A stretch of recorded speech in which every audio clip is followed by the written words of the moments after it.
Hello, story lovers. Welcome back to my channel, Madly in Love, part 277.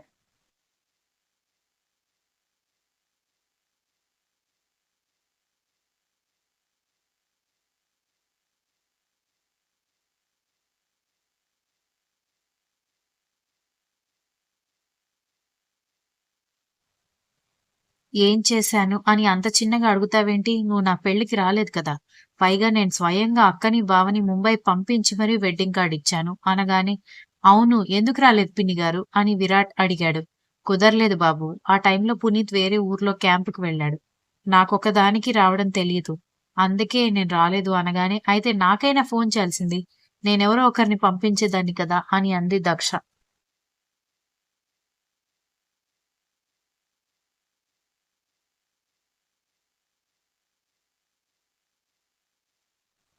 కరెక్టే. మీరు మాకు phone చేసి ఉంటే నేనే కారు పంపించి మరి మిమ్మల్ని తీసుకొచ్చేవాడిని.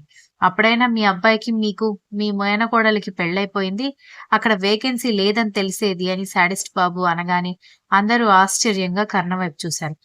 దక్ష కంగారుగా ఏమంటున్నారు మీరు? అలా మాట్లాడకండి అనగానే ఆమెని పట్టించుకోకుండా వాళ్ళని సూటిగా చూస్తుంటే వసుంధర విషయం అర్థమై ముసిముసిగా నవ్వుకుంది కానీ పునీత్ మాత్రం చేదు తిన్నట్టుగా ఫేస్ పెట్టుకున్నాడు.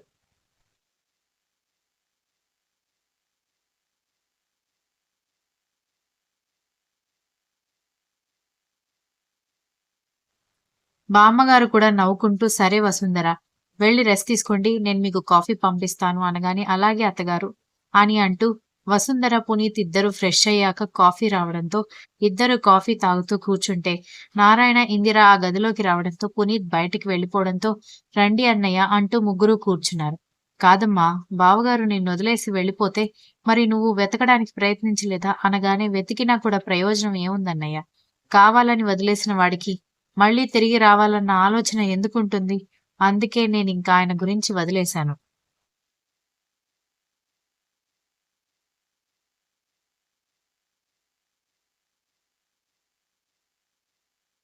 ఎక్కడున్నాడు? ఏమైందో తెలీదు. అసలున్నాడా లేదా కూడా తెలీదు.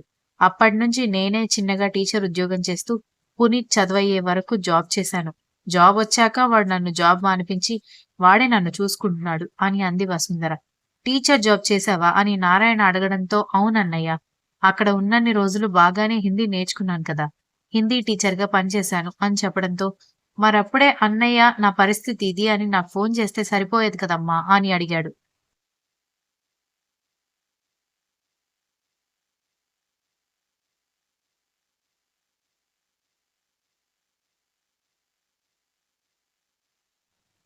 మనం ఊర్లో ఉన్నప్పుడు ఎప్పుడూ ఫోను మాట్లాడే కిరాణా కొట్టుకి ఫోను చేశానన్నయ్య.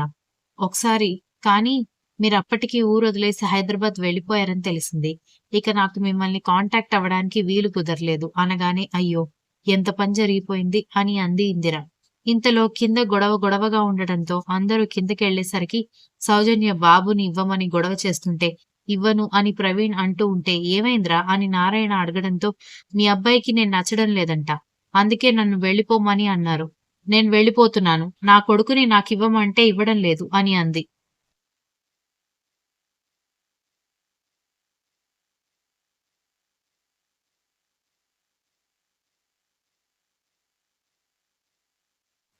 నీకెలా ఇస్తాడు వదిన? కోర్టులో కేసేసినా కూడా పిల్లల్ని పోషించగలిగే స్తోమత ఉన్న తల్లికి లేదంటే తండ్రికి మాత్రమే పిల్లల బాధ్యత ఇస్తారు. నువ్వేమైనా ఉద్యోగం చేస్తున్నావా? పైగా వాడు నీ దగ్గర పెరిగితే నీలాగే దొంగలాగా తయారవుతాడు అని అంది దీక్షిత. నువ్వు మధ్యలో రాకు. ఇది నీకు సంబంధం లేని విషయం అనగానే చూడు సౌజన్య, నువ్వు మారితే నేను నిన్ను భార్యగా నూరేళ్లు సాకడానికి సిద్ధంగా ఉన్నాను. కానీ నువ్విదే పద్ధతి కంటిన్యూ చేస్తే మాత్రం నువ్వు నా దగ్గర ఉండాల్సిన అవసరం లేదని చెప్పాను. ఇప్పటికైనా ఆలోచించుకో. పిల్లాడిని నీకివ్వడం మాత్రం కుదరదు. మీ అమ్మలాగా నీలాగే తయారవుతాడు అని అన్నాడు ప్రవీణ్.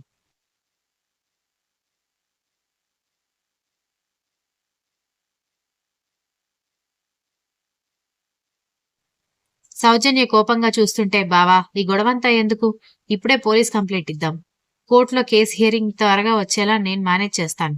బేబీ ఎవరి దగ్గర ఉండాలి అనేది వాళ్లే తేలుస్తారు అని విరాట్ అనగాని ఏంటి మీరిద్దరిని కలవడానికి ట్రై చేయాలి గాని విడగొట్టడానికి ట్రై చేస్తున్నారు అని దక్ష కోపంగా అడిగింది. ఎంతలా సర్ది చెప్తారు? ఎంతసేపు సర్ది చెప్తారు? నేను మారతానని మాత్రం మీ వదిన అనడం లేదు. బిడ్డనిస్తే నేను వెళ్ళిపోతాను అంటోంది. అంటే నేనిలాగే ఉంటాను. చచ్చినట్టు నువ్వు నాకు నచ్చినట్టుగా ఉండాల్సిందే అని మీ వదిన ఉద్దేశం అన్నాడు కర్ణ.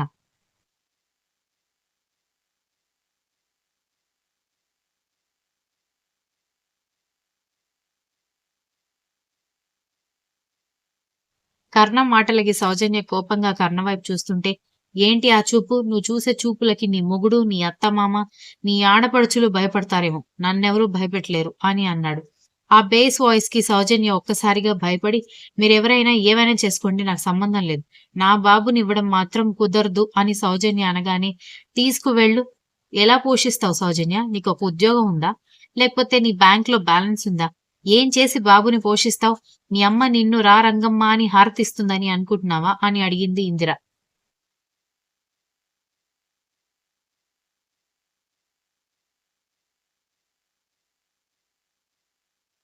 దాంతో ఆ పక్కనే ఉన్న ద్రుపద వైపు చూసి, చూసావమ్మా వాళ్ళు నీ గురించి ఎలా మాట్లాడుతున్నారో? చెప్పు నా కూతురిని నేను నా కడుపులో పెట్టుకొని చూసుకుంటానని చెప్పు అనగానే, ఎందుకు చెప్పాలి? నేనెందుకు చెప్తాను? అని ద్రుపద అనగానే సౌజన్య, పూజ ఇద్దరూ షాకయ్యి తల్లి వైపు చూశారు. అది ముందే ఎక్స్‌పెక్ట్ చేశారు కాబట్టి నవీన్, ప్రవీణ్, కర్ణ, విరాట్ పెద్దగా షాక్ అవ్వలేదు కానీ, దక్ష వాళ్ళు కూడా ఆశ్చర్యపోయారు.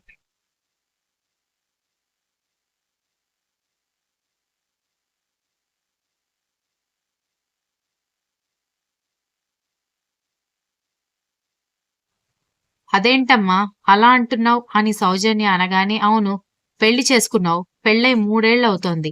ఇంకా నువ్వు నా కూతురివే అనుకుంటున్నావా? ఒకసారి ఒక ఇంటికి వెళ్ళిపోయిన తర్వాత నువ్వు వాళ్ళ ఇంటి ప్రాపర్టీ అవుతావే తప్ప నా కూతురివి కాదు. అయినా కాళ్ళు చేతులు విరిగి వీల్ చైర్‌లో కూర్చున్న మీ నాన్నని, పెళ్లి కాకుండా ఎంతసేపు నవీన్ మాత్రమే మొగుడవ్వాలని ఎదురు చూస్తున్న నీ చెల్లెల్ని పోషించడమే నాకు తలనొప్పిగా ఉంది. మళ్ళీ నువ్వు కూడా వచ్చి నా నెత్తి మీద కూర్చుంటానంటే నేనెలా ఒప్పుకుంటాను అని అంది ద్రుపద.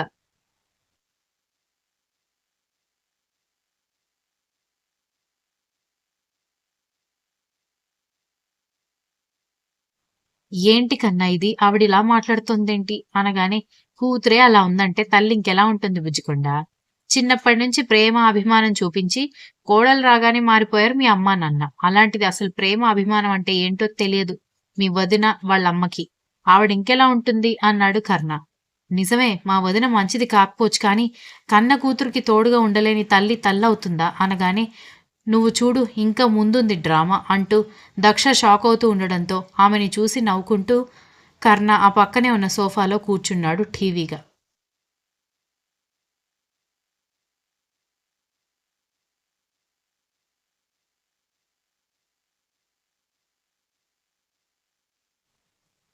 అమ్మా నేను నీ మీద నమ్మకంతో మా ఆయనను కూడా ఎదిరించాను. నువ్విలా మాట్లాడడం కరెక్ట్ కాదు అనగానే, నేను చెప్పానా నీకు ఎదిరించమని? ఎందుకు ఎదిరించావు? చూడు సౌజన్య, ఇప్పుడు నువ్వు గనక మా ఇంటికొచ్చావనుకో, పూజకు కూడా పెళ్లి జరగదు. అప్పుడు నేను ఇల్లు ఇల్లు తిరిగి అడుక్కుని తినాలి. నా వల్ల కాదు. నువ్వు మీ అత్తగారింట్లో ఉంటావా, ఉండవా అనేది నీ ఇష్టం. కానీ అమ్మ అక్కున చేర్చుకుంటుందని మాత్రం ఆలోచించకు అని చెప్పి, పద ఇంకా ఇక్కడే నిలబడ్డావేంటి అంటూ పూజ చేయి పట్టుకుని తీసుకెళ్ళిపోయింది ద్రుపద. సౌజన్య షాకయ్యి అలాగే నిలబడిపోతే, చూశావు కదా! నువ్వు గనక నీ భర్తని వదిలేసి వెళ్ళిపోయావంటే నీ బ్రతుకు కుక్కలు చింపిన విస్తరి అవుతుంది. నా మాట విని ఈ మొండితనం ఏదో కావాలని ఎంతో ఆడంబరంగా బ్రతకాలని అనవసరమైన ఆర్భాటాలకి పోకుండా హాయిగా నీ బిడ్డని చూసుకుంటూ భర్త చాటు ఇల్లాలుగా ఉండు అని చెప్పింది బామ్మ.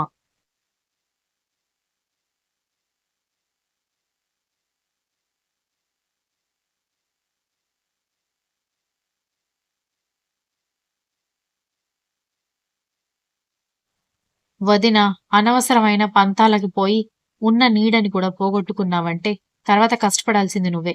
ఒకవేళ బలవంతంగా బాబుని తీసుకువెళ్తే వాడసలే చిన్నపిల్లాడు. వాడి పరిస్థితి కూడా అగమ్య గోచరం అయిపోతుంది. నా మాట విను అని చెప్పింది దీక్షిత. దీక్షిత చేతిని పట్టుకుని మీ వదిన ఏం చేసుకుంటే మనకెందుకు? మంచి వాళ్ళకైతే చెప్పొచ్చు. మూర్ఖులకి ఎంత చెప్పినా వృధా. బాబు ఏడుస్తున్నాడు అంటూ గదిలోకి తీసుకునెళ్ళిపోయాడు విరాట్. కర్ణ కూడా దక్ష చేతిని పట్టుకుని మనం కూడా వెళ్దాం పద. ఏం డెసిషన్ తీసుకుంటుందో మీ వదిన ఇష్టం అని అంటూ రూమ్‌లోకి తీసుకెళ్ళిపోయాడు. Continues. If you like the story please like, share, comment and don't forget to subscribe.